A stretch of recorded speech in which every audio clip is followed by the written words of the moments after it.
All right, everybody, it's that time. I'd like to call this workshop meeting to order on April 14th, 2025 at 12 p.m. We're right on time. And I don't see anybody that signed up for citizens' comment today, right? Okay. We do have the consent agenda, and also called good things. And we'll start, tomorrow we'll have staff recognition and some great things there. And we'll have student recognition. And then, I am on the right day, okay. We've got the Board of Trustees meeting minutes for the workshop meeting, March 3rd, 2025, the regular meeting, March 4th, 2025, a special meeting, March 27th, 2025. We also have administrative reports, the CCISD staffing report. We'll discuss the Fine Arts Director. And then we have several items exceeding $25,000. And Dr. Hawkins will go over these with us in a minute. But they are the purchase of 304 student technology Chromebooks, and it's Texas DIR TSO 3763 for $102,834.08. And this is from budgeted technology funds. And then we have a purchase of a 2025 F-250 crew cab for the CTE Ag program at CCHS. And this is from Chastang Fort for $50,387, again budgeted funds. Repair of the roof at Cove High School. This is from Honey's Roofing LLC, the TIPS contract number 240-60402 for $265,950. This comes from fund balance. Then a purchase replacement marquee for Hetty Halstead Elementary School from Daktronics, and it's quote number 867445-1 for $26,784.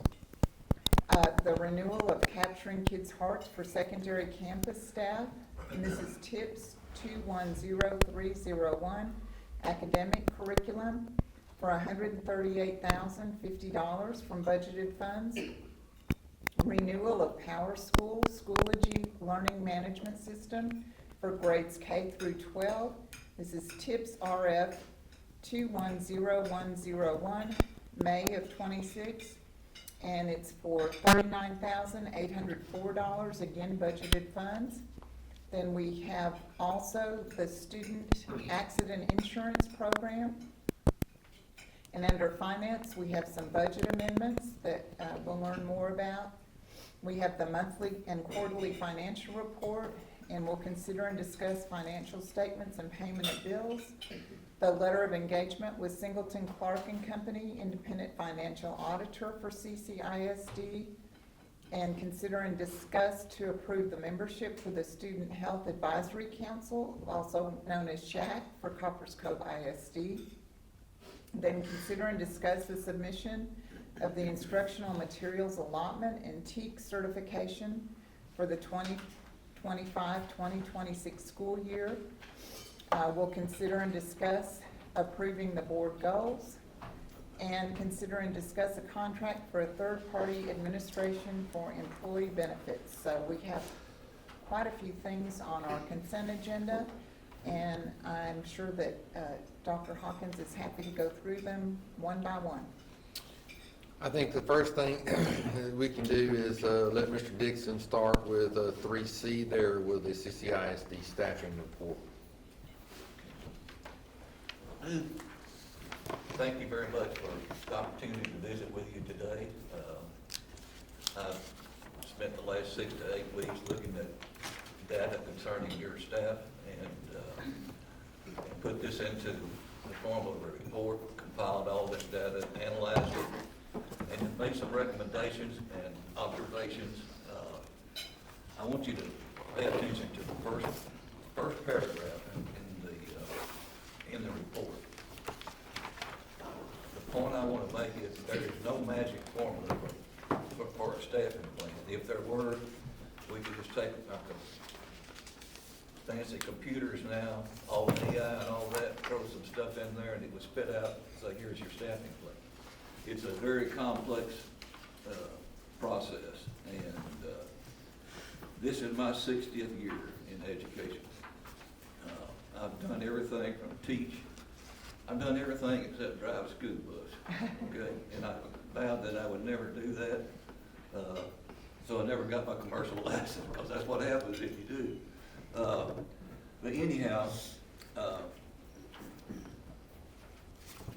what I'm trying to provide you with is information for you to make data-based decisions.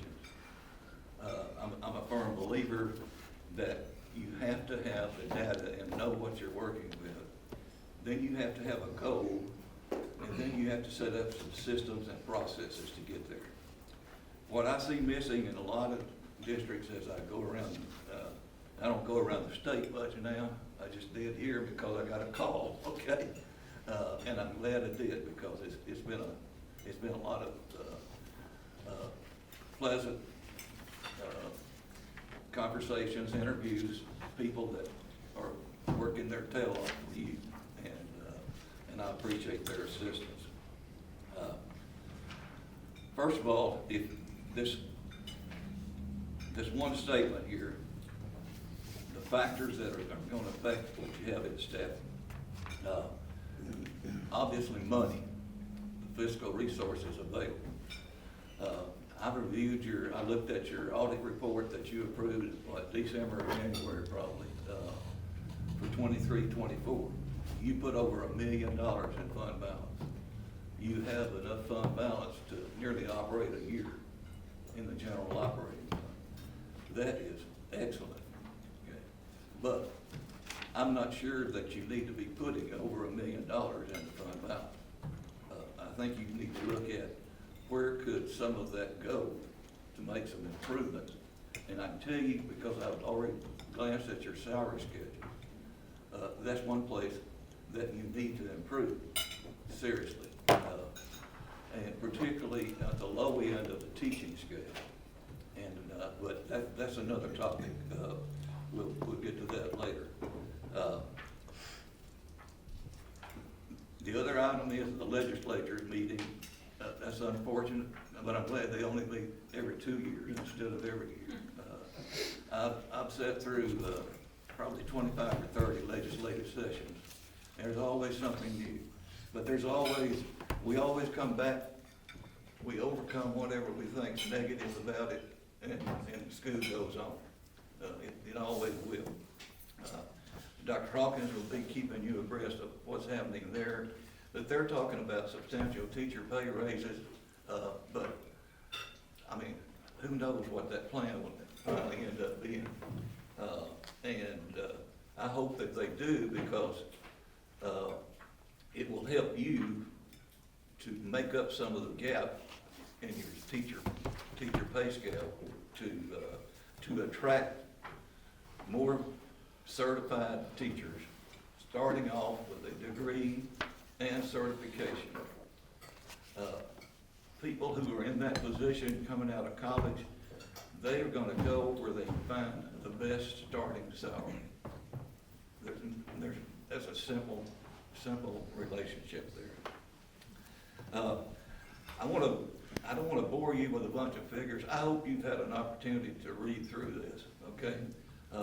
What I want to do is, I just want to briefly go through and point out some what I consider the most significant points. And then if you have a question at the end, we'll discuss that. If you'll turn to page 3 in your report, first thing I looked at was 6 years of enrollment data and put this into a chart. What you should see here is that over this 6 years, you had a peak enrollment of 8,067, or 8,477, but it averaged over the 6 years, over 8,000 students. This year, you've got 7671. That's about a 9% decline, okay? And then if you follow the yellow blocks, what I'm doing there is just looking at what kind of cohort survival system, that you have. For example, if you take a kindergartner in the year 2019-20 and follow them all the way to this year in the 5th grade, you can see that's very stable. Okay, very stable. The pink takes the 7th grade class of that first year and follows it through to their senior year. And the only gap there is from the or big difference is from the junior to the senior year, and that's pretty much common in every school district that you go to. You'll have a fall off from the enrollment in the 11th grade. Some of them don't make it, and some of them graduate early. I mean, all kinds of things can happen there. Hopefully they graduate early rather than far. If you look on page 4, the next thing I did, if we have this change in enrollment, what has the staffing done over that same period of time? And you see the 5 employee categories there. This is the way the state measures or identifies employees in school districts. Teaching, professional support, nurse, counselor, librarian, your diagnostician, all the other special ed, other professional positions, administrative staff, both campus and that's campus administration and central office administration, and all of those add together to make up a professional staff. Over that 5 years, the thing that concerns me is if you look at 2021, your enrollment was at 8,000 students, over 8,000 students. It's now at 7,761. During that same time period, where you had enrollment going down, the number of teachers went from 564 to 585, a 20 teacher increase, okay? That's just that's a first indication that, we need to look at something. Then, if you look at, auxiliary staff, that includes all of your transportation, food service, also secretary clerical. And I don't really compare those, I just provide that data because a lot of school districts now contract outside services to provide that. So you can't just look at this and say, man, we've got 300 more people in auxiliary services than they do.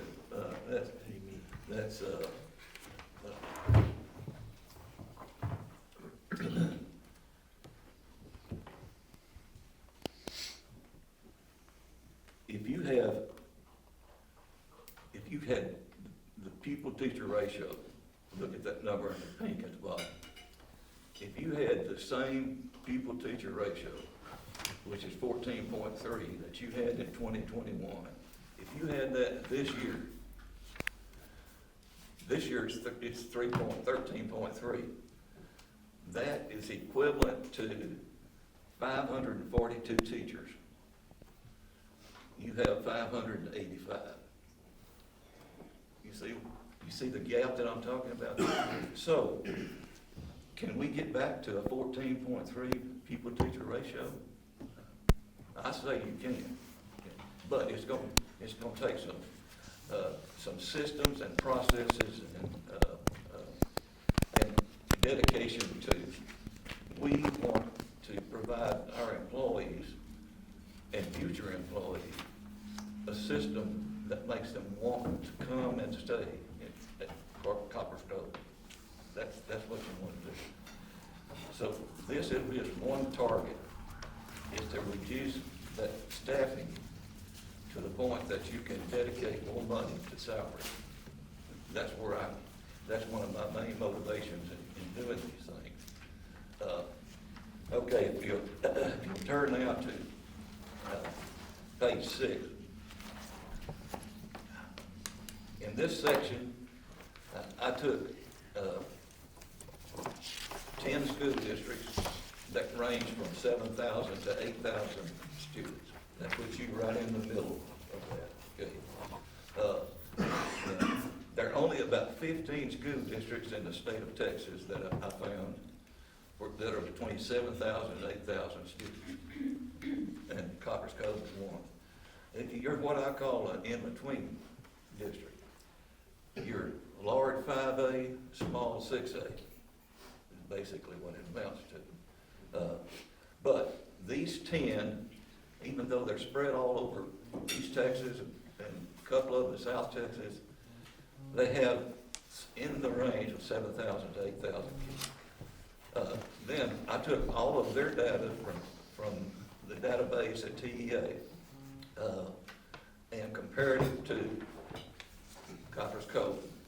If you look on page 8, 7 and 8 are two charts. If you look on page 8, you'll see the finalization of comparing all of this.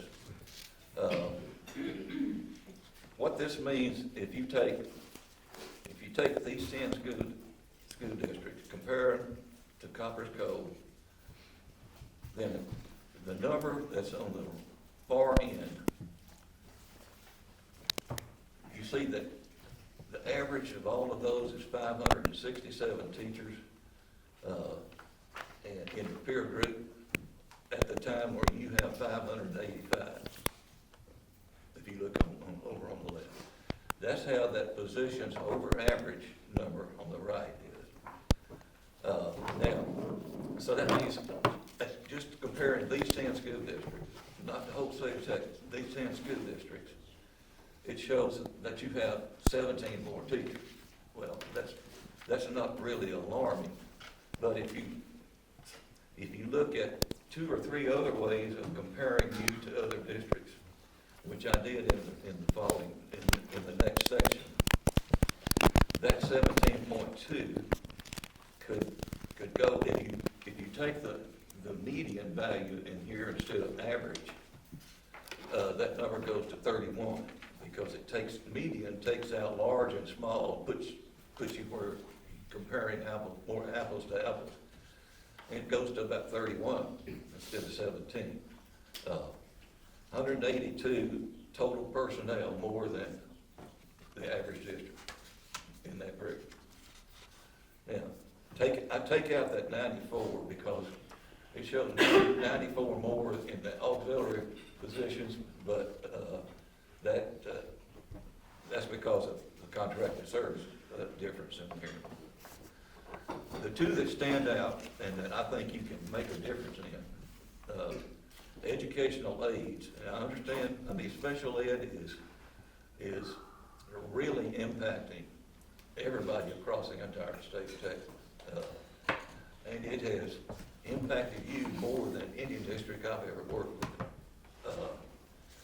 The numbers right now, in visiting with your director of special ed, have gone up like 35% over the last year. So you're talking about, I think, nearly is 26% of your student population is classified as special ed. That means 1 out of every 3 students, close to it. So the staffing is going to be driven to a large extent by that. That is out of your control until you come up with ways of doubling down in serving those kids. But I want to make a point here. You have 90-something positions in instruction and special ed that are not on the campus. They're assigned to the campus, okay? But they're in those two staffing divisions, 99 positions. That means if you spread it out over the campus, that means that every campus has another 10 or 11 employees there to work with kids. So it's not like it's just a teaching staff. You also have a high number of educational aides that are in special ed situations. So anything that I'm recommending is not to take away from those programs that have already been designed. I still think, I hesitate to call it, you have a Cadillac special ed program right now. Okay. I'm not sure you understand though what that's costing. It is a very expensive operation. So keep that in mind anytime we make these kind of decisions. We've got to look at what is it going to do to the existing program. And I never recommend anything that would be detrimental to an existing program that serves kids. Okay. Anyhow, that chart tells you a lot. The one that shows enrollment going down, staffing going up, and this one that shows you compared to other districts, anywhere from 30 to 50 teaching positions more than the other districts in that group there. Okay.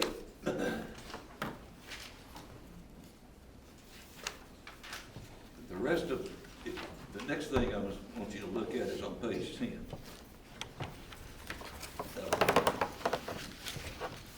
This is using what they call benchmarks, which is if you take every school district in the state of Texas, not just 10, take every school district in the state of Texas, they're about 1,050.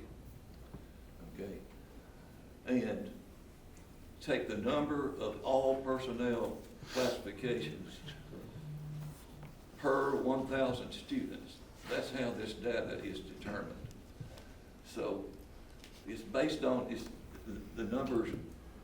If you take the benchmark, you have 585 teachers. I think I counted 589 when the final thing that I went through. You have 585 with a benchmark taking the total state average would be 526 teaching units. That's 60 teaching units difference. We had 17, we had 30, we had 50 to 60, okay? Difference in teaching, you're looking at it from 3 different ways, so we know that we can zero in that is one area that we need to take a look at very closely. If you add all those positions together, you're looking at approximately 125 positions. And I took out auxiliary at that time. I just took aides, 55 aides, 58 teachers, 15 support personnel above the benchmark. Okay. All right. The next section of the report, or the rest of the report, basically, I took every campus and looked at it individually. And by the way, I interviewed every principal and every department director. Some great people that you have working, and looked at their data,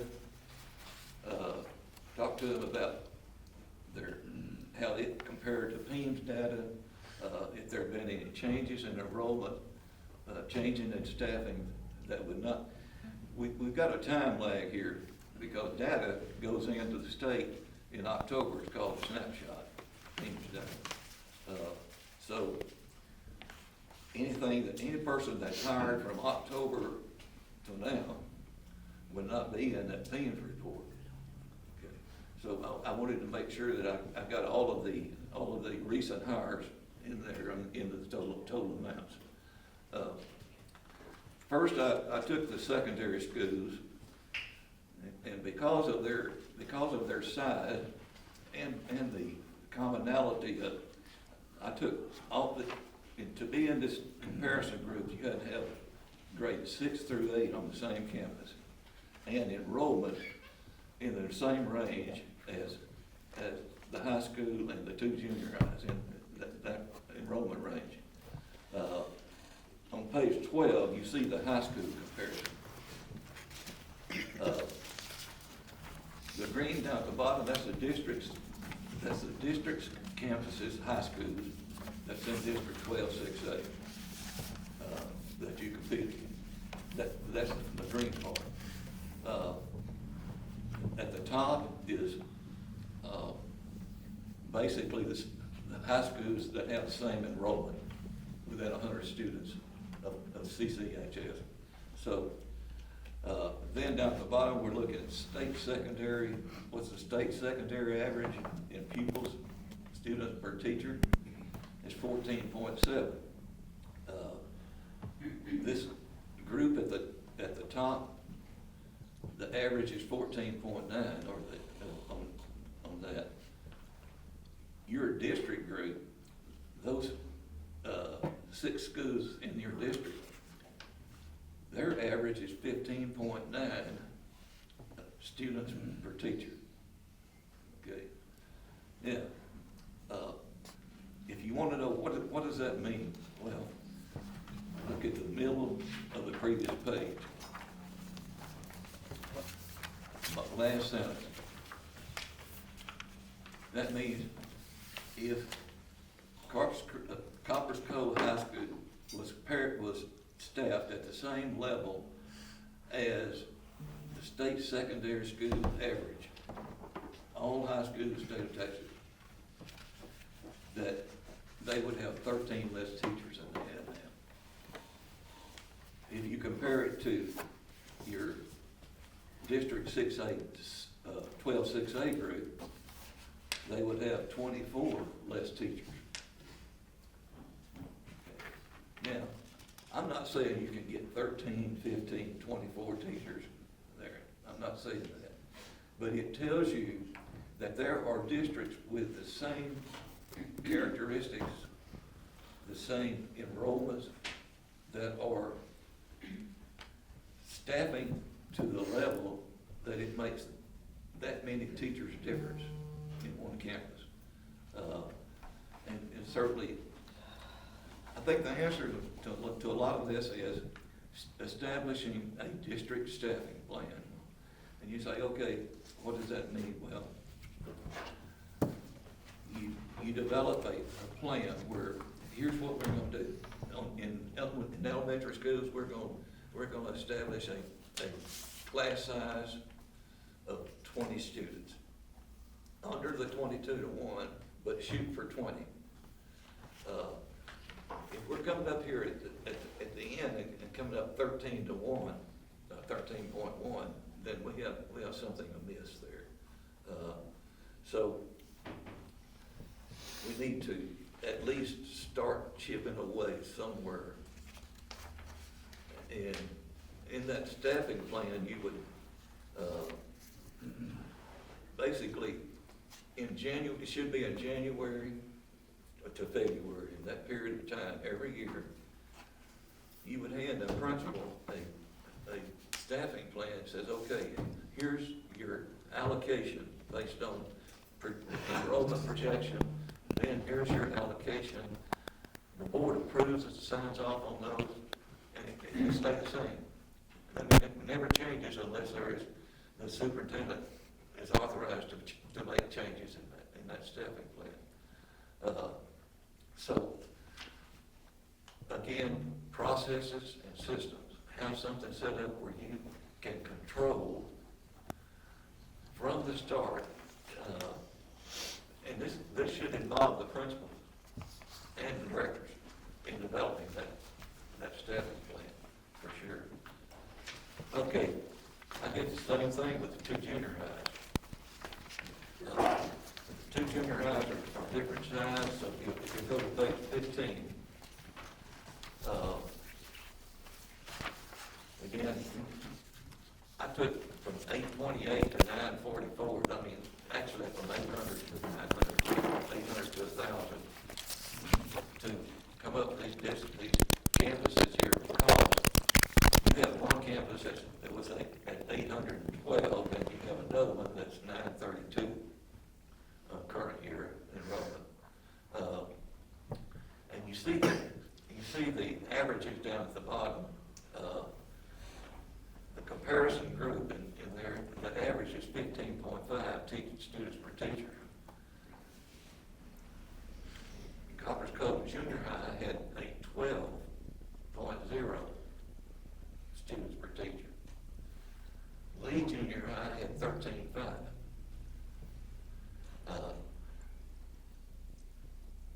12 is way too low. Okay.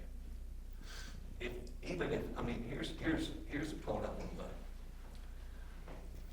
make. If you take Copperas Cove Junior High, that's pupils, students per teacher, 12.0. Lee has 13.5. If the junior high comes up to Lee, it would be equivalent to 13 teaching positions. That's here in your own district, the difference in those, in how those are staffed. So it needs to be broken down. I'm talking minutely, in terms of how many kids do you have in a class? How many periods does somebody teach a day? And if you have some that are teaching 2 and doing something else the rest of the day, or teaching none, not good. I mean, you're not gonna ever get that number to 13, 15 students per teacher until you level out teaching loads,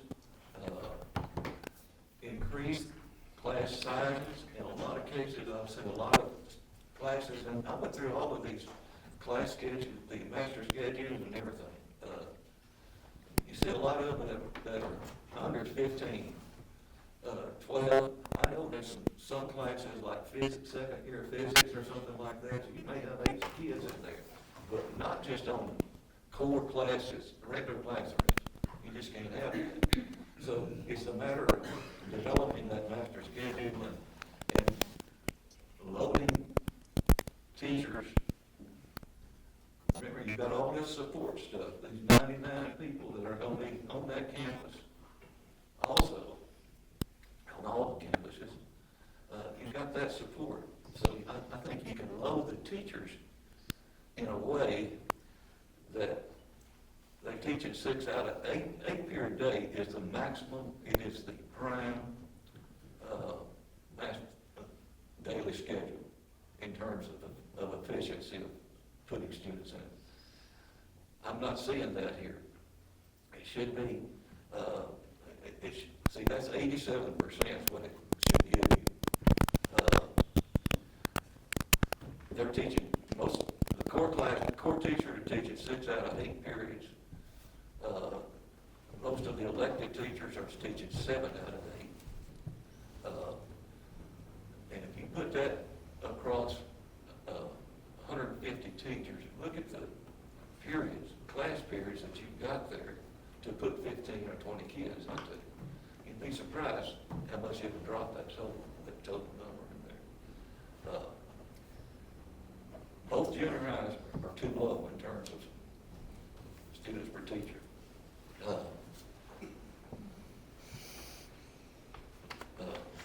Copperas Cove Junior High, way too low. It needs to come up at least. The target there should be like 14 in those junior high schools instead of 13. Okay, the next, if you go to page 17, I took all the 3 secondary campuses, summarized it into one chart. Students, teachers, what their ratio was, what the administrative staff, their other professional, and that other professional there does not include any of that 99 people that are other professionals that are assigned to those offices from Central. 2 things: student-teacher ratio, all too low, all 3 secondary schools. Office and secretary clerical work, all way too high. The especially, there's 35. And, I mean, I think in a closing statement, I just listed, there's 35 secretary clerical positions at Copperas Cove High School. 35. If you put that, I mean, the benchmark for that, would be like 10. Wow. So that needs to be looked at.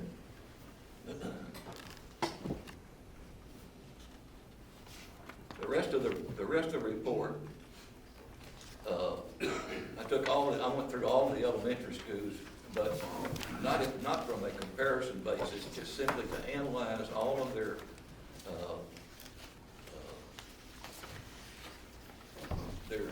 demographic data, and also to look at what their average class sizes are compared to state averages. And if you look on pages 25 and 26, I summarized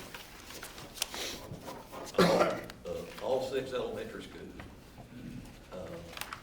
in terms of enrollment, what their percent of economically disadvantaged was, their percent of special ed, percent bilingual ESL, at-risk students. In other words, what kind of population is being served, and is it the same throughout the elementary schools, or is it located in one area? All of those kind of things you could determine by looking at this chart. But what stands out, if you look at this state average percent special education, I'm talking about the entire state of Texas, it's 14% special education. These elementary schools all are double that or more. Bilingual, you haven't experienced what the rest of Texas, particularly southern Texas, has experienced in terms of that demand. You see that the statewide average there is 24%. And yours are in the 3, 4, and 5%.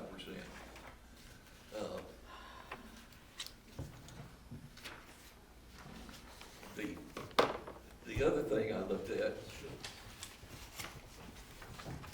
took all 6 of the elementary schools and looked at their staffing and compared it to statewide staffing. And you see students per teacher ratio going, if you look at Clemens Parson, they're at 14.6. I mean, if you had that all the way across there, 14.6, you'd be talking about 15 to 20 teachers. Okay. Now, there may be a reason because of the area they serve or something like that. It just stands out that it should be investigated and dealt with on a fine-tooth comb. Let's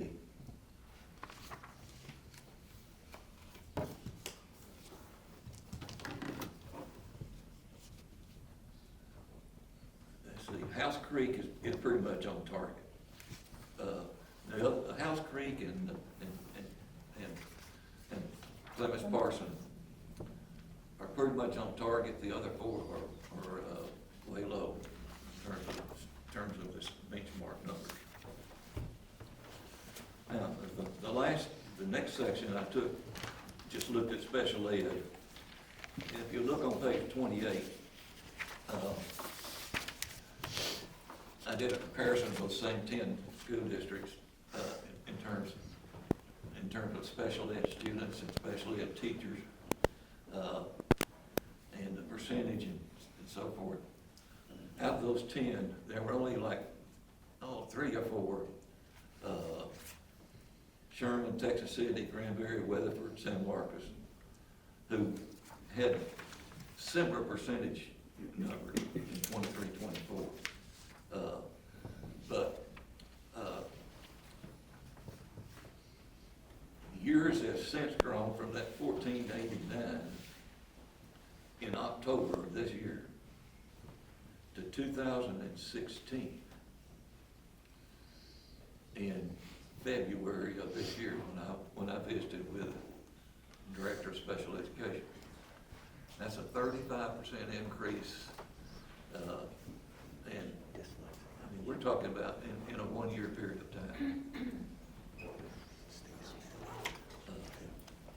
So reacting to that kind of growth is just obviously, it's gonna impact staffing in special ed, in professional support personnel, and in aides. But it doesn't mean that you just say, oh, well, you know, we've got this much personnel, this much special ed, so we can't afford to do anything. I look at it differently. I look at it like, we're taking care of this because, like I say, you have a Cadillac Special Ed department. They are taking care of those kids in need.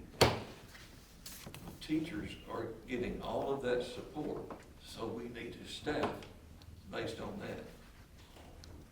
Does that make sense? That we have, I mean, it takes a whole village to you know.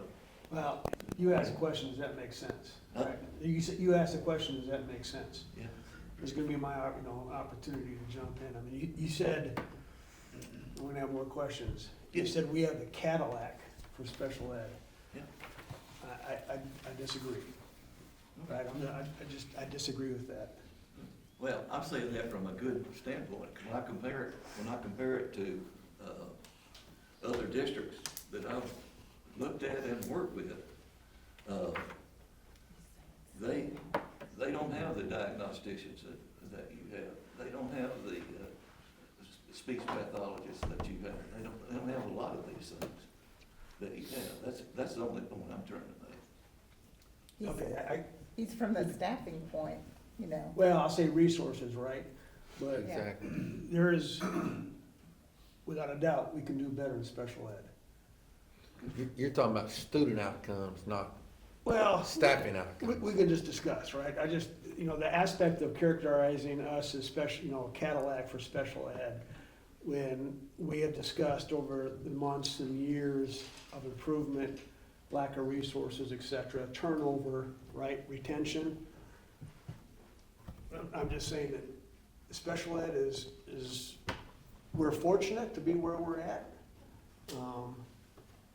But it's not the Cadillac.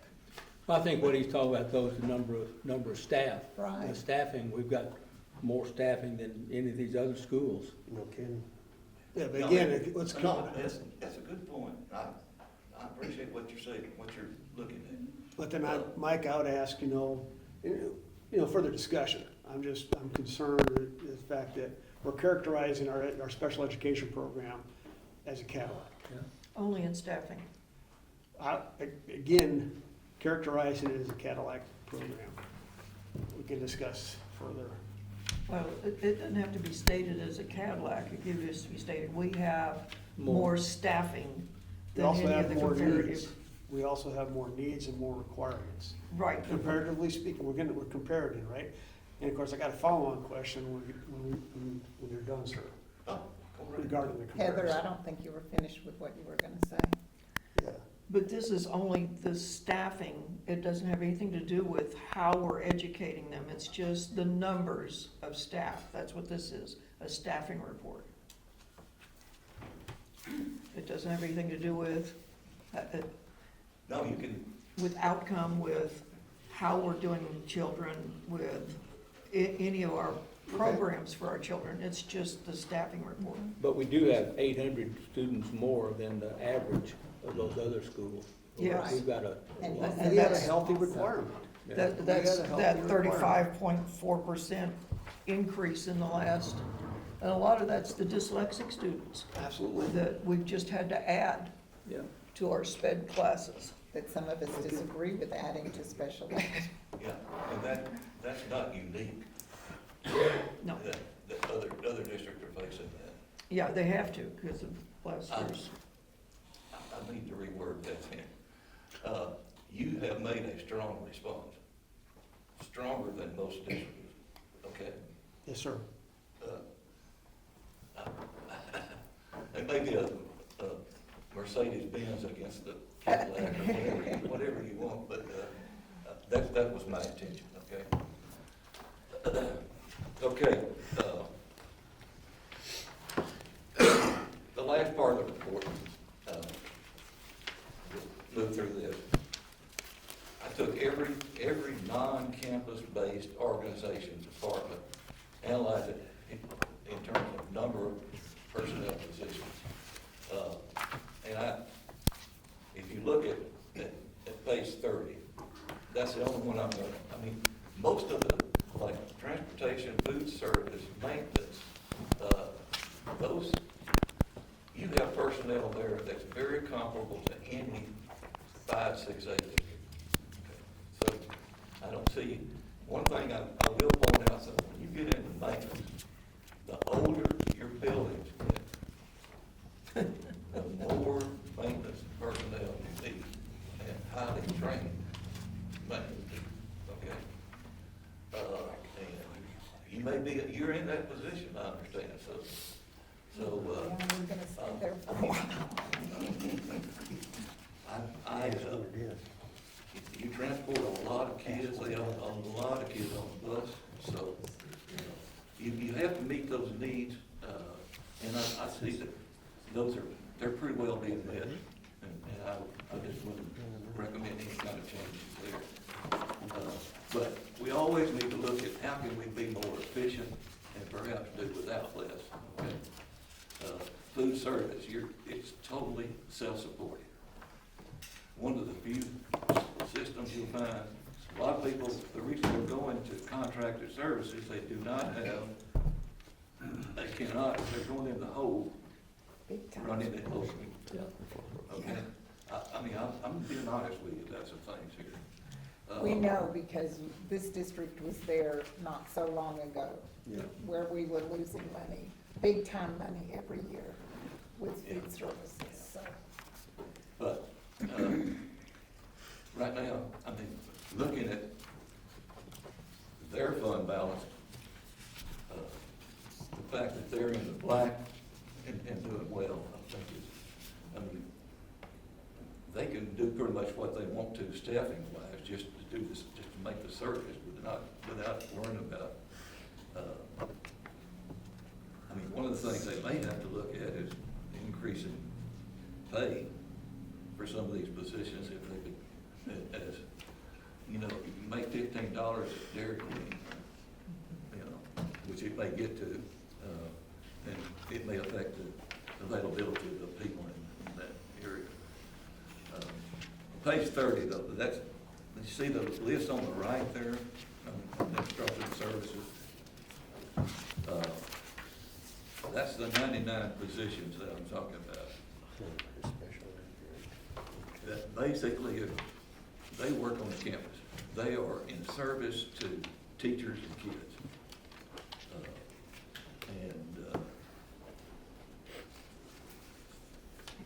On the left, those are the directors of the departments that typically you would have under instructional services.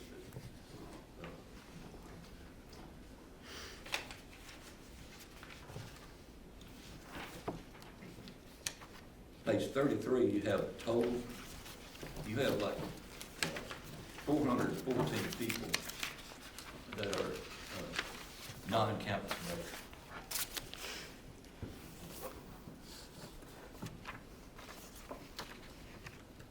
Of course, 99 of those are assigned to campuses in terms of serving kids. Then 35, page 34 through 36, just some observations of mine, most of which I have already touched on. I do want you to look at the last sentence in number 1 there, district staff. Here's the way I have always tried to operate.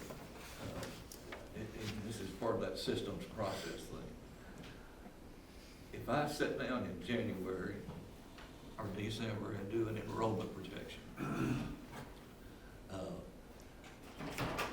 I build a staffing plan, give it to all the department heads and principals. They do a manning chart. They put names to positions. That's the difference between a manning chart and a staffing plan. Staffing plan just says how many positions. It's up to the director and principal how they fill those. Okay. Then you go to your pay scale, your wage and salary schedule. Plug all of those in.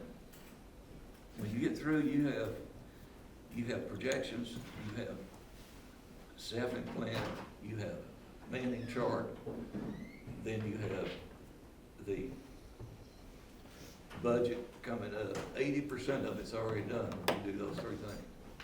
80% of the budget, when you've done projections, staffing, salary, wage and salary, then the rest, that other 20% is basically out of control. I mean, it's like, it's just gonna be set stuff like utilities and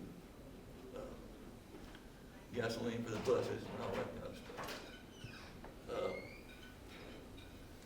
The second thing I want to point out is number 3.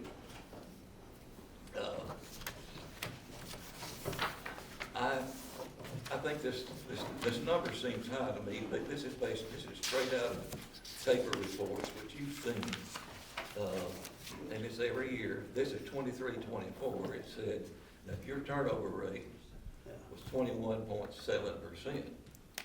Okay. I don't see that in the numbers that I was looking at. But when you look at the statewide average, 19.1% turnover. So it doesn't, even though I think it's at 21.7, I don't know how they figured that because, and it may be it's just out of October numbers, okay? But if that's the case, you have 585 teachers and you have a 20% turnover. How many teachers is that? 117? 117 teachers that you would have to replace. Now, if that's the case, then there will be, I hate to call it an opportunity, but it's an opportunity to do whatever you want to do staffing-wise with no terminations. I just don't, I don't get pleasure out of anybody being terminated, okay? There's only one time that I would recommend termination, and that's in case of financial exigency. And that means that you don't have enough money to pay them, so, and you're not to that point yet. You're in good financial shape. But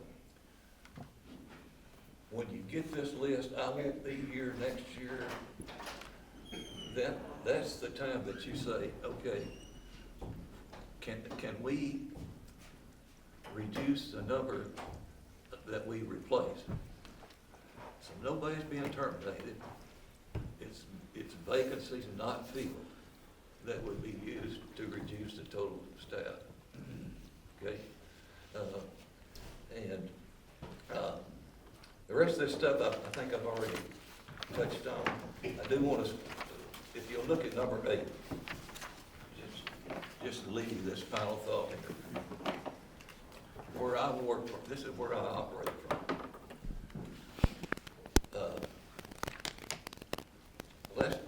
I'm assuming that it's somewhere between 30 and 50 teaching positions. Just zeroing in on that. 40, let's say it's 40. At $65,000, the average salary is about $60,150. But you also have employee benefits that will tack another $4,000 or so probably on there, maybe more than that. I haven't worked with that in a long time, but if you were achieving that whole thing, it would be $2,665,000. All right, look at, you've got 585 teachers. That's $4,500 per teacher. That's what I'm looking at here. then I decide, how many can I not replace? And you're looking at that $65,000 for each one. Now, this is just, in most of them, when I first started doing these things, like 10 or 15 years ago, I would have probably had double this amount. But I was unsure with the growth that you have in special ed in some of those areas, how much we can actually come off of this. But you gotta have all people on the same wavelength that, when you start requesting staff for next year, consider every person who is leaving and see if they are, if you could do without that person. If you did these things here, you're looking at about $2 million. And I think that's a conservative number. But the answer is in management. People, building principals, department directors. If you want to have a beginning teacher salary, and I can tell you right now, the going rate right now is $60,000. Okay? If you want to have the beginning teacher salary of $63,000 or $60,000, these are the kind of things that you're going to have to do. And I can tell you that you would have the edge on everybody that you're competing with next door if you could get to that point as a beginning salary. And that may be totally way optimistic, but I think it could be reached. Okay, any other questions now? What is the minimum salary? What is the minimum salary now? You're State-based. State-based. about $38,000. There's not many schools that pay that 38,000. There's some. Very small Financial schools trust. in East Texas, very small districts. Out west, Alpine. out west, Yes. west of 20, west on 10. Even with state legislative salary increases, they will still be affected. So, like, let's say the state legislation goes through, everyone gets a pay raise. Yeah, they're the ones that will benefit They'll from get a the 10,000, yeah, correct. Yes, that's true. That's the reason. But you know, you say, well, we'll wait and see what the state says. Whatever they do, everybody's gonna benefit from it. So where you are now, you don't take that off of what you would like to do. You understand? Does that make sense? Sure. Okay. Our beginning teacher, what, 53? 53. 53. Matter of fact, your average would be a lot higher, but you have classroom instructors all at that 53,000 level. And you have, rise teachers. interns at 40,000. They are in that average teacher salary figure because they are So teachers. that brings it down. Yeah. So, but the upper end of your salary schedule, you have a bunch of people making 73,000. That's great. You've got to attract more people down here to go with them. That's my point. Well, and if we started doing some of the staffing changes, what I see as an opportunity is getting those first-year teachers, having them start out higher, and also the opportunity to give the teachers that we have a raise, which we haven't done in a long time. So I think there are some real positive things in getting our numbers where they should be, because this is really obvious that they're not where they should be. And we've had a declining enrollment, but our staffing numbers have gone up. That makes no sense at all, except, you know, in the special ed area, I understand that. I see the definite need for that. Well, and also, if you've got, But- like if you have a Spanish teacher, say you have 2 Spanish teachers and they only have 14 in a class, you could have one with 28, but still, you've got those special content areas that, Oh, yeah, high school's a lot Yeah. different, even junior highs are different, but still, I think there's at least some opportunities to get it I agree. get it more in line with what it should be. That's just my thought. I'm just gonna piggyback on that, right? You know, we talked about in February, about freezing. We look at personnel, it's been an issue. You bring out a good point, there's a lot of talk about teachers in here, right? The teachers here. You know, but I'm gonna go on the fact of, and we've talked about it, on the administrative side of the house. And I wanna look at this in a holistic aspect of it. You talked about, teacher raise. I don't know, I mean, I think our teachers got a raise a couple of years ago. But we haven't raised or adjusted compensation across the entire district for auxiliary or paraprofessionals. Well, they I got find- a raise too, when the teachers did. Yeah, They did. yes, okay, so, but yeah, you said teachers, and yes, everybody got a raise about 2 years ago, right? And then we had targeted raise plan for our teachers, very well compensated, states all over it, right? Other districts are competing, they love the plan. For our more experienced teachers. Yeah, I think you're we're talking 6, right? about. The step plan, Longevity. right? Longevity, right? But we don't have that comparatively speaking across the district.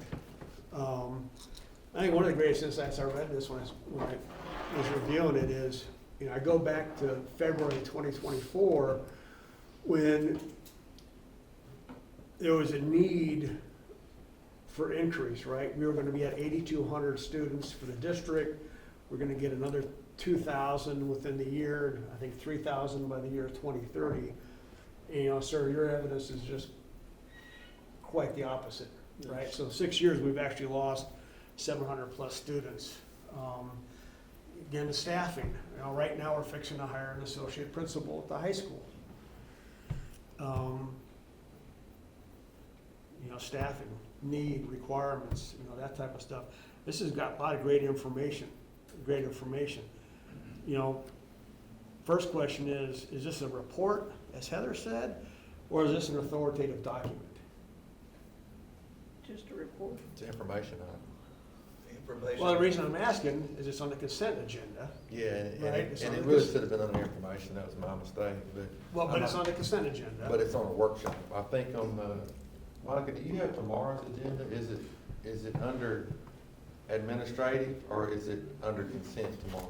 Are you talking about? Tomorrow night's meeting. This report. You don't have that thing tomorrow? Yes, it's Not not on even there. there. It's not on the, Yeah. To make a vote on, it's not there. Okay, so it's just pure information, right? Which is enlightening. I think some of for those that have read it, I think some of the information is very interesting, right? Very interesting. There's gotta be some changes, right? Gotta be some changes. Now, what's the necessity of those? What's the immediacy? The exigent circumstances, as you say, like kicking in somebody's door? I think we gotta be deliberate, right? There's gotta be some, definitely some, thought of us going forward. That's a great report, very great report. But it's That- just that, okay, it is a report, and that's the way it's intended. It's a database for decision making. Well, but what you brought us was how would we ever gotten realized that, we have so many excess support staff at the high school? Now, I do have one question, because I couldn't find it. Where is the athletic director in the staffing? Because I looked It's everywhere. under in high this- school. It's High school administrator. High school administrator. That's good, that's great. And I'm just curious why they have 3 secretaries for the athletic department. Last year, myself and several other people called, over in here it says 3. Yeah, but we've only got 2 now. 2, okay. I asked that same question. Oh, did Moving you? over Oh, into good, the I don't new feel year, so correct? stupid then. So, the whole idea of this though is so that we, at some point, we can develop that Yeah, staffing. a normal, healthy plan, as Mr. Dixon said, is that in January, we have a student projection, Right, and a staffing plan is brought to you no later than February for your consideration. Once that is approved, then at some point, a salary compensation plan rolls along there afterwards, and it allows us to be able to hire and staff the district. and we're just And behind that's the cyclical eight every ball on year. this one right now. Right, every year that Yeah. happens. So from what we've been working on is next month, we'll bring you a staffing plan with some numbers and recommendations. Because at the end of the day, all this is good, but you've got to have administrative inputs. Right. The administration should be the people that makes recommendations on inputs to you as a board. And then those inputs you approve, consider, and then we're able to make sure that we don't hire 40 teachers when we need 30. 30 is the cutoff. And so that's your oversight that you have as a trustee. And that's the way that cyclical that should work from now on through the history of the school. Right. No, I appreciate it, right? Again, ask a question, authoritative document, not information only. The great concern is, I was reading it, sir, and, obviously I appreciate the comparison of like districts, right? Like districts. But I dare say, as I was looking at Peems, that comparison was on population only, population only. And, our trajectory right now in the district, we're not approaching anything right now. I don't know exactly, the levels that we are gonna be concerned about. We're meeting or exceeding everything that's out there on state averages. I know Ms. Crawley would probably have it, right? I think there's only a couple grade levels and subjects that we're not meeting or exceeding state averages. All right, that's. I think What was we're that pretty again? darn You said good. 5th grade science? Fifth grade science. Was it fifth grade science? I was gonna say that, but I couldn't quit. So our outcomes, we're there. And it's been a deliberate thing.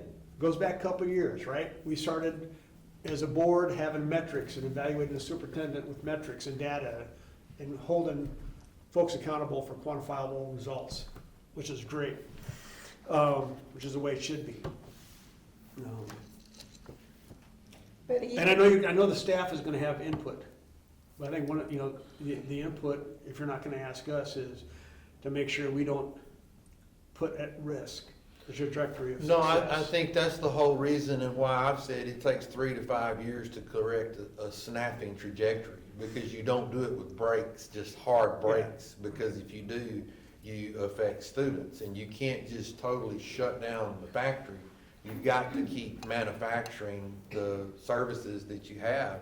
And I think that when you look at, where we are as a staff, there's absolutely, year one, we ought to be able to absorb and take care of a lot of those things. But, and to your point about student outcomes, we do have fantastic student outcomes. But we're doing so with those folks making brick without straw, because they don't have, Tracy, how many RISE teachers do you have? In the classroom, teachers, Just the figures that we just heard a while ago. 52 classroom instructors, Uh-huh. and 45 rise. 30-something interns, 38. Yeah, so a tick under 100. Okay, so they have to have an inordinate amount of support. That 99 that you hear, those figures, is pushing in 99 support staff to make sure that those teachers are holding the standard and the quality of support there. And so that's expensive, and everybody knows and understands that. Same way as 21% turnover, that's expensive. but you have to do things, you have to be able to put that Band-Aid of staffing and coaching onto those staff members so that kids can get a level playing field of instruction on a day-to-day basis. So our model will change over time, we hope. If you can have a better recruitment and retention plan, then you can work yourself out of the rise dominance that we have right now as far as our hiring goes. So, Yeah, but RISE, what was the genesis of RISE? because we couldn't hire teachers. Not only us, Well, right? yeah, Across a the, bunch of folks could. yeah, it wasn't just us. Yeah, a Right? bunch of That folks was, could. that was an ingenious way to attract instructors in the classroom. You said roughly 100, right? We got 99 support staff. Okay, I mean, how many of those support staff directly coach, teacher, mentor those RISE Well, teachers? it's in that book, but and you also have diagnosticians and support service for special education in that total too. Again, our trajectory is right where it needs to be going.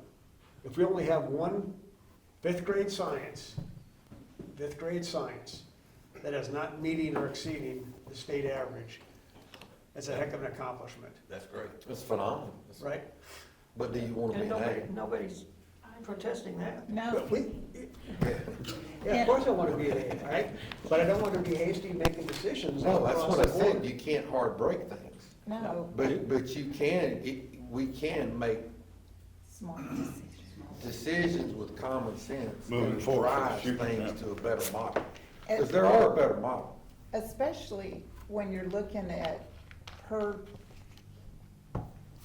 the per student just going up maybe instead of 13.6, 14.9 or something like Yeah, that. absolutely. It's not like we're saying, oh boy, we're 31. gonna add, we're gonna go back to my fifth grade class, which had 45 kids in it, no joke. And that teacher did phenomenal at Fairview Jewel. But she had 45 of us, and not everybody was really, a student. Like she had her hands full. And it was just her, right? Yeah, No oh, that way. was it, no support. Of course, some of us We don't tutored want other other students. other Yeah, students. we don't wanna go back to that, though. No, of No, course not, that's what I'm Yeah. saying. That's no We're longer the talking world. about, Mhm. we're talking about a student or two Right. average per class. We're not talking about just, Doubling Yeah, classes. doubling. no, going under, And we could get by with some like he said, attrition. 3 to 5 year plan. But Yeah, but do we really want to go to 22 to 1 in a class? I mean, No. we have some really unique campuses right there, right? I can't see. I don't think you we're both- talking about I that. wouldn't want Fairview Jewel to increase our the teacher ratio. Right? I wouldn't see it unless, we have some definitive numbers on there across the board. Every campus that we have is unique. Every classroom has a little bit of challenges. Find it, interesting that you pointed out that, the deficit or the savings is 1.85 million, right? That was just on that model. Well, again, but it's in there, it's a report, if House Bill 2 passes, right, House Bill 2 passes, as written, we would get an additional 1.75 million to the district. For me. Well, last time I checked, it was Well, the runs I saw on 1.75. Friday were for me. Okay, well, last time I checked, it was 1.75. So either way, we're making up with state funding. I'm just glad to know that this is not an authoritative document, right? This is nothing we're gonna be voting on tomorrow. This is a report and not a plan, and then you'll come back with a plan for us. See, like we look at Halsted, if Halsted's got 4 second-grade teachers with a 15.3 average, if you take one of those teachers away, it's still gonna be 20. It's less than the 22 to 1. Same thing with the Was third grade. But was the recommendation the most- 10 elementary positions? The most important formative It is. years is elementary. It didn't mean If for one we're campus. not crunched by fiscal resources, Yeah, I'll tell you right now, elementary, I don't wanna, wherever it is, 13, whatever, I don't wanna see elementary get slammed with 18-1. Well, it wouldn't be 22 to 1 is the, 18 to 1. That's a the state. maximum, yeah, that's 18 maximum. kids. I think we can do better. Well, but I think we can do better better. than 15.3 or 16. I think that we can, Well, we can having 20 discuss- students in a classroom, a teacher can handle that. I mean, that's. I disagree. We can Well, talk to some more in I've been in the July. classroom, and I've seen the teachers in the When was the last classroom time you were in 20. the classroom? Well, it's been a while, yeah, that's Okay. true. But the thing about it, well, the last time I was in the classroom was about a month ago. I went and watched one of my former students. Yeah, I don't think an elementary teacher could operate effectively that we have achieved over the last couple of years at anything greater than, Well, I disagree with that. that's fine for me. Well, when do we look at this? Because this recommends In May. eliminating 41 positions. Well, it's eliminating some ranges in there. Right. And so, as I said, next month, we'll bring you a staffing plan for your consideration. Okay. But, at the end of the day, the outputs of it, we got to come to some consensus on, because we are running a deficit budget. Yeah. And we also, I hope as a need, staff members should get a raise every year. Not every 2 years, not every. 5 You're years. preaching to the choir there. Yeah, Right. Sir, you're preaching to the choir. So, but in order to do that, there's gotta be some give and take, some compromise. And right now, There's been no raise? We've had raises, sir. About 2 years ago. About 2 years ago. It's not an annual We've had thing. step- And it wasn't much. No. and it, Yes, and somebody's argued for targeted raises, right?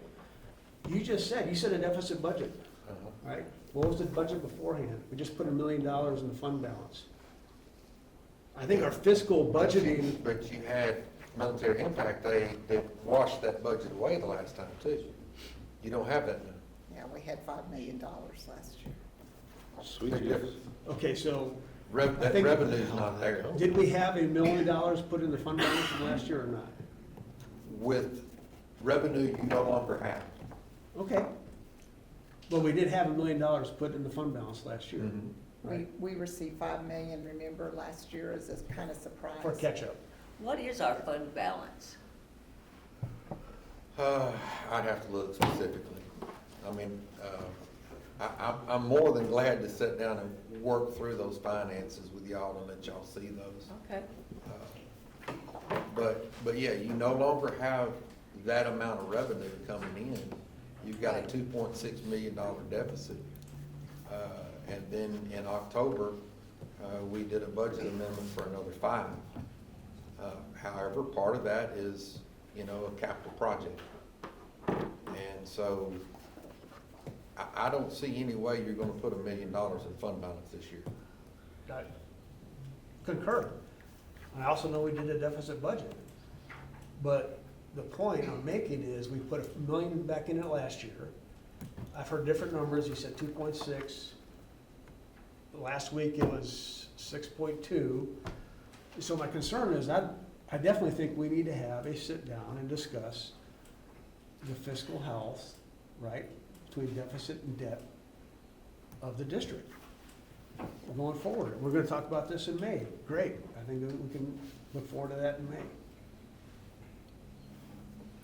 I've done my job, I started the discussions, okay? Oh, that's true. This is great, this is Thank you, great. Mr. Dixon. Yeah. That's exactly the point of this right here. Uh-huh. And that, to me, I don't want something to hit you in the face Right.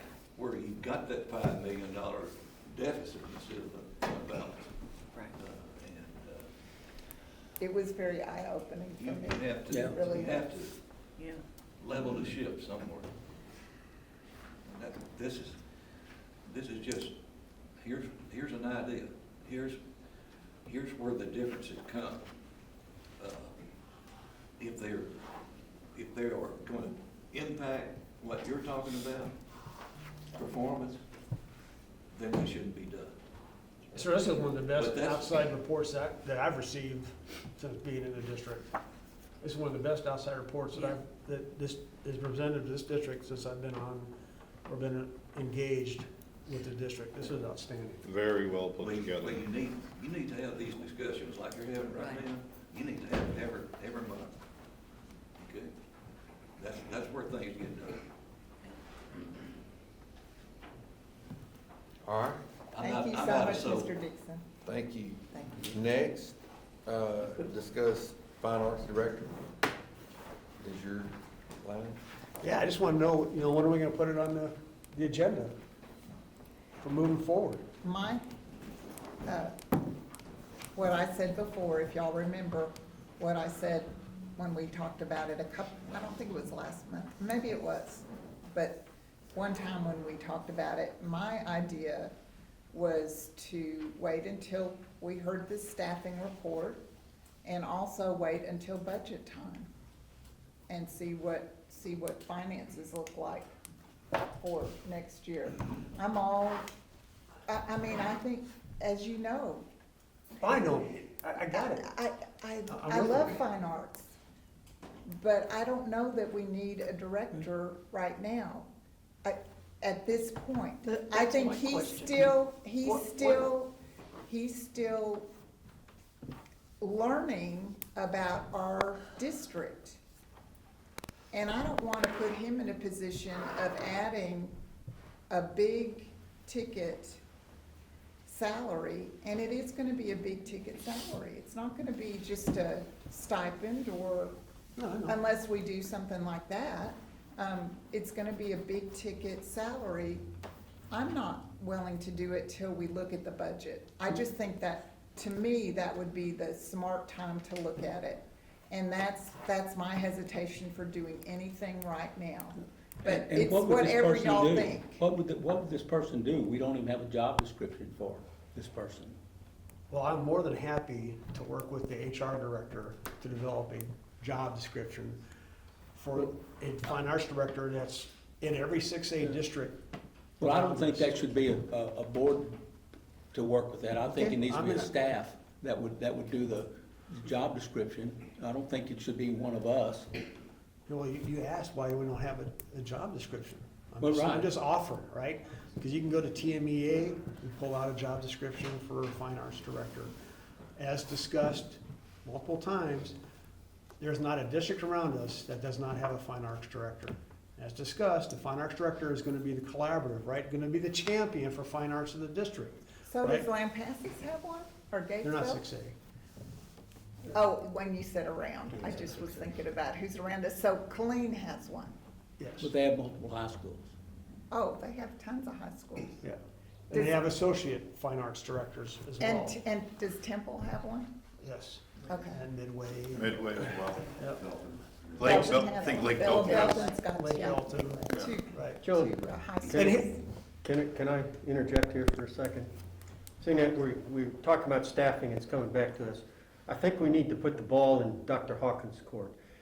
He can work with his staff, Tracy, whatever, develop or go to TA and get a job description, okay?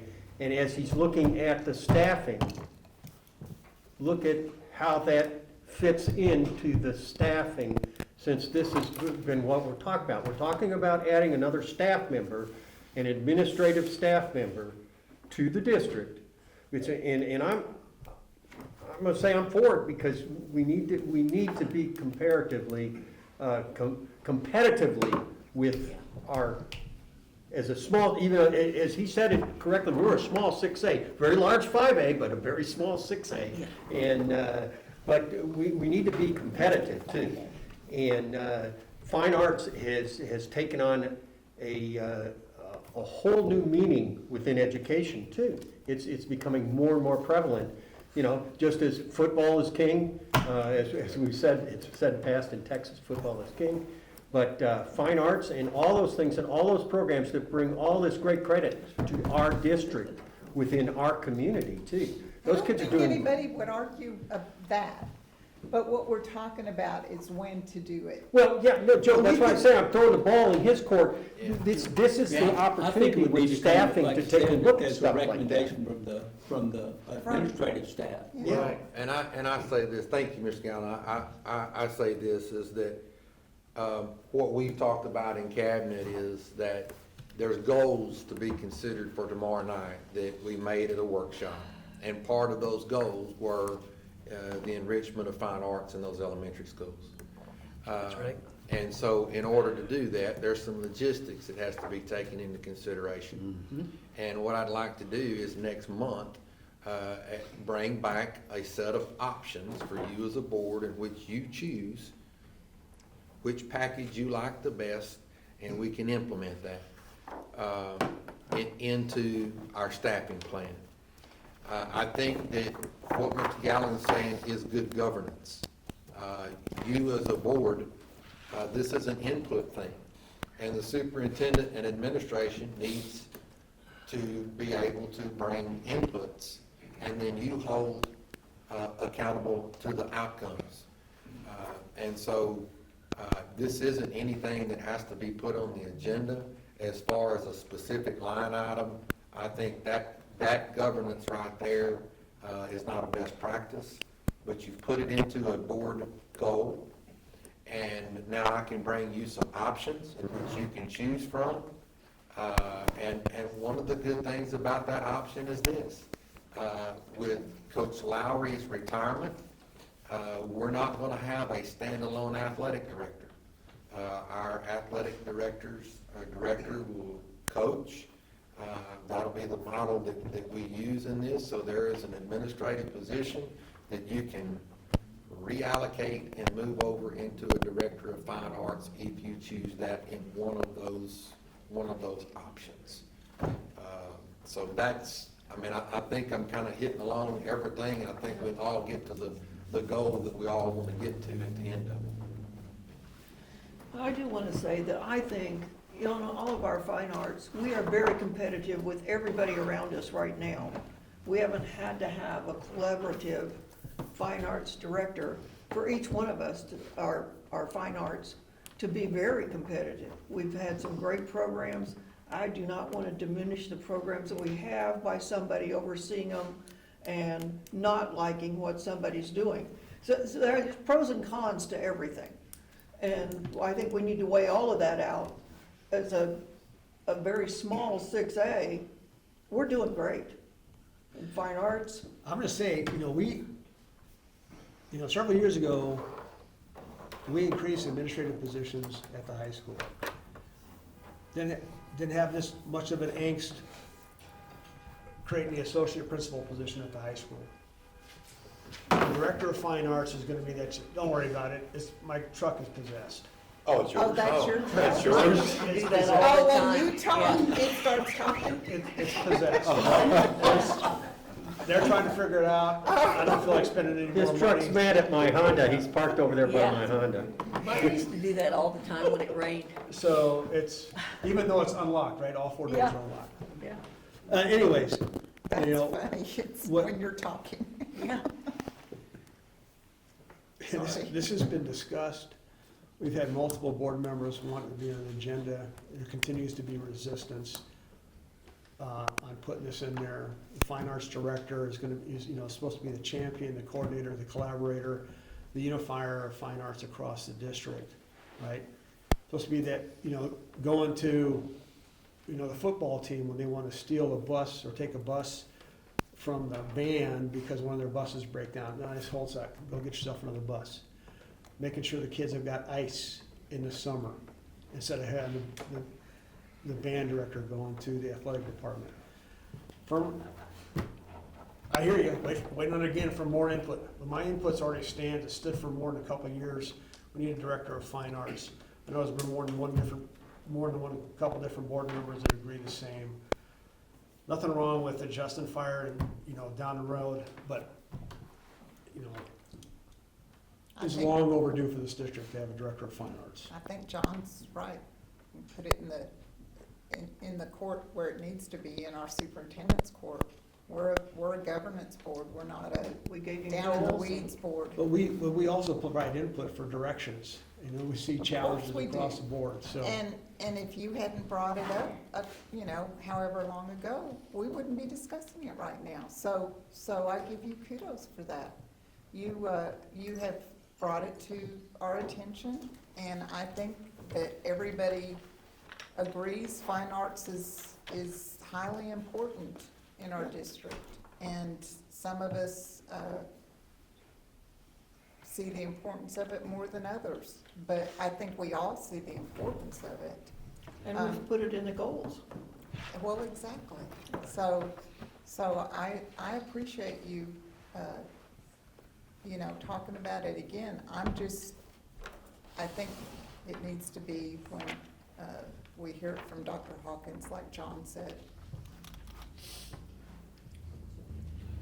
All right, moving on to, purchase items. There is the Chromebook purchase. Kip, I'm gonna let you interject a little bit into that. So, You can do it. so what I'm proposing is kind of Thank you. Thank you. Oh, my goodness. Well, be careful. Be careful. Thank you, ladies and Thank you. gentlemen. We Thank you, appreciate you. Mr. Dixon. I've teamed up with the instructional department and curriculum to kind of look at what a classroom in the future is gonna look like. Right now, and I'll present next month to the board, but, this pilot program is to put Chromebooks in the classroom, pick 12 teachers across the district that instructional and the principals have kind of said, these are the teachers we want you to utilize, and with that is that vision moving forward. What does that look like? You know, currently, right now, we don't have touchscreen computers, you know, for our little guys, and, you know, bringing in a touchscreen device that will log in, you know, within seconds of them clicking in, that's a big thing.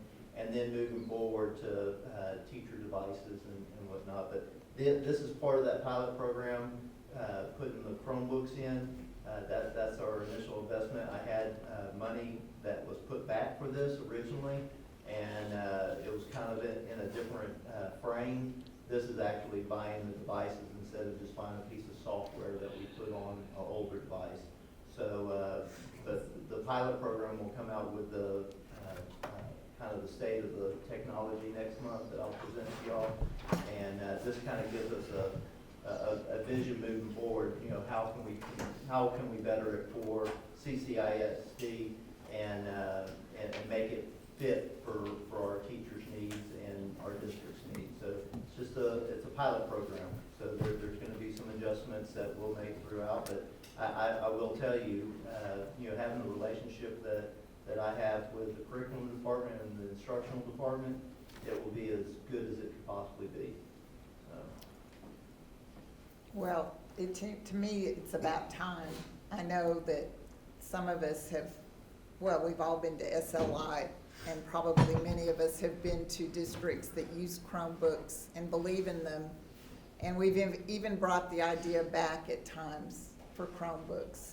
And it just, you know, hasn't happened. And I'm happy to see a pilot program starting in Copperas Cove, because it does seem like it's a smart way for, like you said, especially elementary students to learn. I appreciate that, but also understand that, you know, I've been in both sides, and what I'm trying to do is take as much information as I possibly can get. At the end of the day, you know, I just have to make sure that I put the right device in the hands of where those tools need to go, whether it's in the food service department or if it's in, you know, the high school cake building. We have to make sure we put the right tools in place, but it takes, I mean, think about it, technology affects every single department, so, you know, a cookie cutter is not going to work all the way across, so this pilot program is a very big reason for that. Make sure we get it done right. So that's budgeted items. The next one is a budgeted item too, out of the CTE budget, and that's for the purchase of the F-250. Part of this is being able to get into cycles of resources, whether it be uniforms or technology or automobiles. 55% of that CTE budget has to be spent within that 3-year continuum. This helps get us in compliance with that. And the purchase of vehicles through the CTE department is kind of multifaceted because you have to use them in CTE to a certain period of time. And then after that 4 years, or 2 years, you can cycle them out and cycle another one back in. And then that allows you to utilize those vehicles in more maybe a maintenance situation. Dr. Hawkins? Explain exactly why, there's a state funding associated with this? CTE funding, yes, sir. All right. And is that, will that be capable of trailering? Or It'll pull, the FFA has a new trailer, and it will allow them to be able to. How many F-250s do we have on hand right now, or 3/4 ton trucks and above? In general maintenance, 5. I know, I mean, I used to tow I've towed the trailer a couple times before. I mean, it's, is there a competing interest between the band maintenance and the egg truck, or is this specifically for the egg? This is CTE, so it's ag only. That's cool, yeah, Yeah, right. until it cycles out. That's fine. So it'll take the place of me taking my Suburban and hauling sheep? It'll haul the sheep? Okay. The Honestly, I CTE used need to to know put a that the sheep in the students back of aren't my to drive the Suburban. truck. That's so- The funny. students aren't to It drive was, the it truck. was It's funny. staff member only. That was my father-in-law's doing, Uh-huh. yeah. I'm sure it was, yeah. It was. You can imagine him doing that. Yes. Okay, these next 2 items, 3 and 4, are maintenance items. The roofing you see there at the high school, Jimmy can probably talk more in depth about it, but there is hail damage on that roof. There is spots of it that is, that needs attention because there's water coming in the building. And so that's on the roofing part. It is not the entire roof, it is a section of roofing. And then the marquee at Halsted is, my understanding, is totally dead. Now, I'm not familiar with the roofing process. Did we go out for bids for that? That is a TIPS bid there under that contract. It is a no bid contract that is allowable under state law, because TIPS, the service centers, TASB, all have a process in which they pre-bid so that you don't have to go through. Waste time. Yeah, sir, You're not wasting time. right. Okay. And we've worked with Honeys a lot, haven't we? Yes. Yeah, I just have, Yeah. people's perception to that is that he donated $5,000 to the bond, and that's why he's getting the bids. No, actually, we did a price check, and we quoted that with Parsons Roofing, and this was the best product at the lowest cost, which is the best value for our district. It was also significantly cheaper. Thank you, that helps me. Yeah, because, $185,000. Parsons Roofing also donated money to the school district this year. Uh-huh. It wasn't $5,000, but they did donate, but at the end of the day, dollar for dollar, and I've used Parsons Roofing before, they do a great job, but they were not the cheapest of the quotes. Okay, great, well, thank you, that helps me answer. Just one other point on that is, we brought a smaller portion of that to the board. It was up to, I think, 32,000. That total is included in this overall project. Oh, So okay. that, what we had asked for before, up to that 32, they have since reduced that rate of that fix, since we're gonna go to repair the rest of the roof as well. Good point, Dr. Show. The next thing on there is. What about the marquee? When was that marquee changed out? We went through a huge effort about a year ago to change out all these marquees. Change out some of them, we didn't Some. change out all of them. So the, when the board approved for all the campuses to have those marquees, that is original to what the first marquees were. And so we have been replacing those marquees as they have been dying out. So Halsted has just recently died out, and so I think there's maybe one other one in the district. And that seems like, we just replaced a sign at our church, and that seems like a really good price. I wish we could have gotten ours for that. Woo. But I think, isn't it, because you're doing, like when they die out, you go to this company, you get a better deal? We're using that as the district standard right now, because Right. that's what all other campuses have had. Right. And so we're only coming to y'all when it goes out. Okay. Okay, So any more questions about those no, it items? was interesting, no, Okay. thank you. Next question is capturing kids' hearts. The monies there are for budgeted funds to continue that program. A large part of it is training that goes on during the first week for the recharge and onboarding of staff moving forward. And so any questions on that one?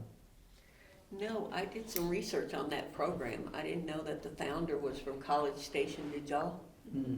Y'all probably do because you're familiar with it, and I wasn't familiar with the program, so now I know what Heather was talking about when she suggested that we continue that program, and I agree. I like the student to teacher, interaction that they talked about. I like the program, we Yeah. just have to need to make Make sure sure it's they're Implemented, recharged. yeah, Yeah. yeah. So I like the, it too. the effort is still there with the teachers saying this will work. It's still there. Well, we're gonna be doing a recharging for them. Didn't we talk about that in the goals too? Yes. Yeah. Yes, we did. Yeah. About getting a report to make sure that we're getting the biggest bang for our buck. Right, Make sure everybody's Because on we're board not with it. right now. right, right. Make sure we have that buy-in. Right now, at least from what some of us I have like heard. it. So the next thing is the learning management system that's on there. That's budgeted funds, and that's just re-upping the system that we currently use. Nothing new to be seen on that one. Number 7 is the student accident insurance program, and that Cliff was able to negotiate with that insurance company, and we got a lower rate this time, so Cliff saved some money over there. All right. Moving into finance there. There were some budget amendments in your packet there, as well as we're continuing the monthly financials, statements and payment of bills like we've been doing. The 4th one is to re-up with the third-party auditor, so that we can get that process started for the auditing. Is this the same auditor we used last time? Do we usually look at Every companies every 5 years, every 10 years? Every 2, Every you can 2? change. Okay. There's really not a lot of people in governmental auditing. There's a limited pool out there. What they do generally is if you go beyond 2 years with them, they'll change their lead auditor to another person that comes in. It helps districts because if you come in from a new firm, it takes them a time to get acquainted with all of your processes and internal controls and everything. And so there's a superficial layer of auditing that they can do. What winds up happening is all of the people below the internal or the lead auditor remain the same, so they know the internal controls, but the lead auditor stays the same, but it allows them to go deeper into some of the areas that governmental entities commonly see more fraud, like student activity accounts and things like that. Questions? Okay, and so I know you've seen this on the agenda before, and that's just the membership, approving the members for the School Health Advisory Committee. And Is there a husband and wife team on there? The very last two? There's two names that look familiar. Two are the same, yeah. Yeah.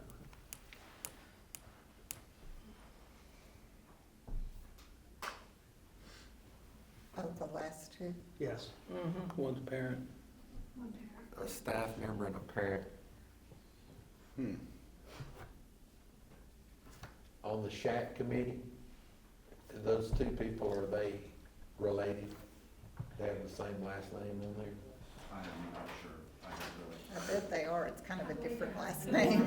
Yeah. It's not one that you And know they're every coming from day. the same school too. Who is it? I'm sorry. Gormley? Gormley? Gormley. I don't know that, I'm sorry.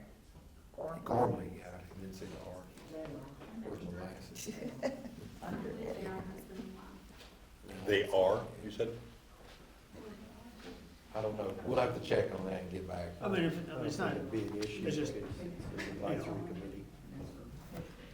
Hey, that means that they'll, for some of us, they'll have completely different opinions. Which is good, you know, it's an advisory committee. Yep. So, the next item there is instructional materials allotment and tech certification, which we have to do each year. Nothing unusual about that. And then the I is, I think, you know, one of the most important things that, is on the agenda, in my opinion, and that's the direction that you provide as a governance body, to us as the, employees in the district of what your goals are for 25, 26. Any questions or anything about any of those? Okay. And then, the third-party administration of employee benefits, Tracy and her group got together and had, 3 different firms come in and present benefit packages, for our district employees. And that's things like, dental insurance and all the ancillary insurances, that employees, use. And they have made the recommendation for the one in the packet. That's not the current one, but that was the one that, looked like, quite handily, was the recommendation. There was a distant second place, in that pool. They have, the district has done business with a gentleman that, in this firm, but he branched off of that firm to start his, you know, to go to work for this other firm, and, everybody on the committee, I wasn't here then, but everybody was very favorable. Same faces, just their names changed, huh? Better company. Okay. And then number 4, of course, in the packet was, administration staff contracts and professional staff contracts. All of those are in there. And I know at least one of you had questions about the difference between term and probationary contracts. And in the ed code, when you employ a new, say, teacher in the district, they have to be employed under a probationary contract. If they have taught 5 out of the 8 years previously in the state of Texas, then the next year you can offer them a term contract. Otherwise, if that standard is not met, it goes to 3 or more years. That's straight out of the ed code. District of Innovation plans change some of that, and you know, it's an accomplishment for an educator to get a term contract. And so I've always said as staff, we need to make sure that we are differentiating ourselves among the staff, that we definitely deserve a term contract in that regard. So that's the difference between those two. Did y'all have any other? There's no on this list, there's no proposed terminations or non-renewals or anything like that. Since it's April, has campuses already started receiving LOIs, like letter of intent? They do that in May. Oh, they do it in May, okay, I thought they would do it in April. Okay. And thank you for explaining that. I didn't understand about the probationary in Yeah, term. that I way was the it's one easy. that asked, so, It's easier if they're not doing a good job to say, you know. right. Parting of the ways. Yeah. Like growth Thank you. plan wise and. Correct. Okay. I just find it, you know, the principal over at the high school, Mr. Grammer, he's on a probationary, you know, I don't, you know, and then our CFO probationary. I don't, where is the, you said the last 5 out of the 8 years, I mean, Grammer's been teaching for more than He a should day. he should be on term. Again, is probationary, Yeah. right? Well, And then- give us a little grace there. That's a new form that we use. Okay. And so we had 600 names that we worked through on that, but I'll go back and double check those since those are mine. Even Curtis is 2 probation. years. I don't know what Curtis has been doing lately, but even you're probationary. Well, I 2 think years. that is because it's, where those 2 people are years. 2-year contracts, probably so so. they get 2-year probationary and then they roll to term. Yeah, That's true. that sounds right. That's what. Entering the third year. And I'm 2 years in August, Mr. Cordes. Yeah, he's not yet, right?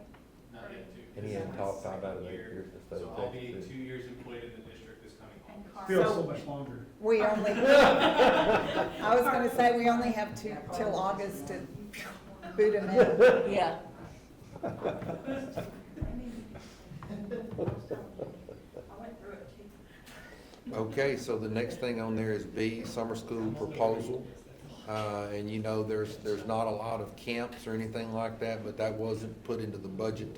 And so you have a kind of a step back version of what's probably gone on in summer school in the past. And then there's all of the reports that we have, and I would bring your attention to, let me see here. Where did it go? There's a report in here on finance.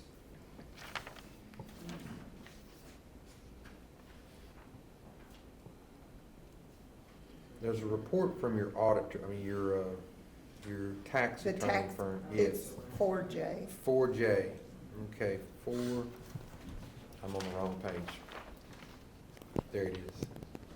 Is that what you're looking for? Tax report and analysis of delinquent tax services. That's not a normal report that's been on here. And so we wanted to start putting that thing in there so that if there is anyone that's delinquent in their taxes, it goes through the sheriff's sale and then that land reverts back to the district, that you know and you're aware of that.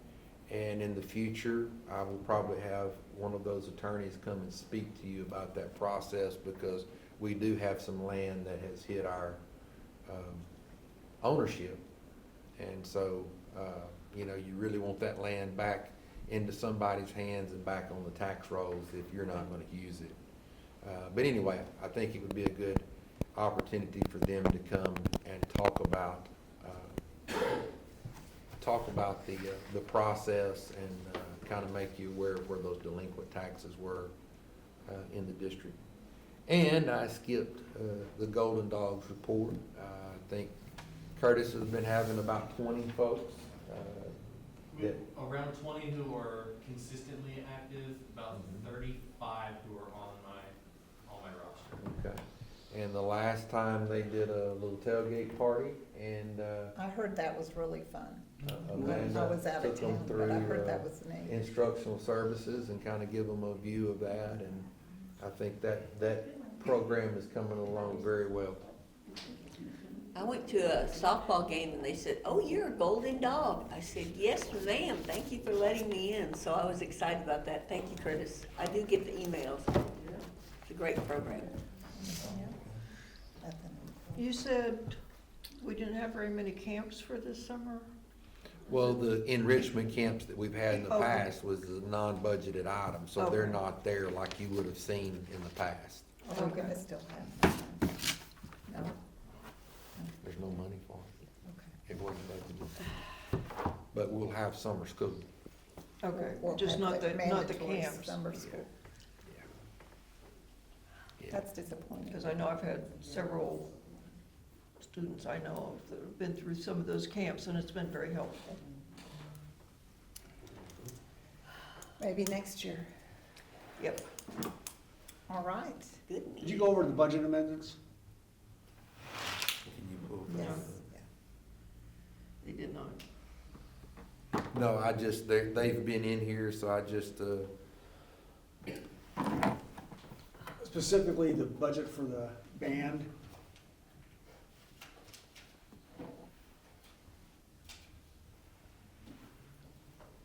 That was Yes. $5,000, right? Yeah. Yeah, my concern is, I mean, if there's money out there and we have money, you know, they're talking about moving it from instruments to travel. Well, they also need instruments. Yeah, well, that's not all of them either, but this is where Ms. Norris, she's the one that originated this. This is not the one, Cliff, to where I said that, yeah, this is a different one. This is what she's moving as band director. What she wants to do. She signed that as director there. I saw that. Well, I'm just saying, is there any way around this? Because I know they also need to replace quite a few instruments. We just had a couple break the other night during the performance. Yeah, there's a whole list of requests that she made for instruments, for band uniforms and all of that. So I've got it all on my desk. It's, So you want to know something funny? So at night it You're doesn't do talking that. again. At night it doesn't do that because I have to disconnect the battery. You have to disconnect. That's crazy. The gremlin's nuts. You can pull out that horn fuse too, that's what they did in my car. No, it's never done when I'm driving. It wakes everybody up. It's mostly done like. so on these items with that, I think the future is that we don't have enough money to fund private practice. I mean, that's where the money was burnt last semester. Oh, my Lord. And so, He needs maintenance, doesn't he? That's definitely gonna be you gonna go pull the cable out? Actually, I'm just gonna open the door. Yeah, if you click on the thing, mine would stop, yeah. All right, y'all, anything else? All right. If there's nothing else, we'll go ahead and adjourn our meeting at 1:57 PM. Y'all have a good evening.